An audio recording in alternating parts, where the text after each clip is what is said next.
नमस्कार जी हाँ दोस्तों, खेसारी लाल यादव का खुशखबरी बताने जा रहे हैं। वीडियो को अंत तक जरूर देखिएगा। खेसारी लाल यादव पूरा बवाल न्यू सॉन्ग के बारे में बात करने वाले, वीडियो को जरूर आप लोग पूरा देखिएगा। खुशखबरी है खेसारी लाल यादव का। देखिए खेसारी लाल यादव का मतलब आज पोस्टर रिलीज कर दिया और कल गाना आ रहा है भाई। टीजर रिलीज कर भी नहीं किया खेसारी लाल यादव।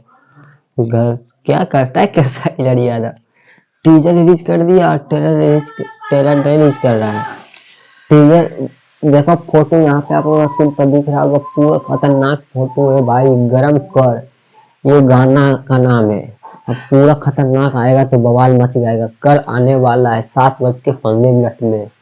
समझा भाई, तैयार आना दिनों। खेसारी भैया का आ रहा है गाना कल।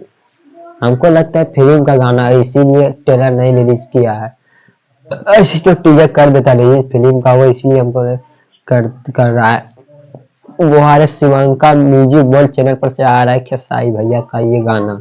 आप लोग जरूर जाके सुबह सुनिएगा 7:15 में खेसारी लाल यादव का गाना। समझा भाई। मिलते हैं किसी नेक्स्ट वीडियो पर। चैनल पर नए तो चैनल को जरूर सब्सक्राइब कर लीजिएगा। आप देख रहे हैं ज्ञानी बाबा।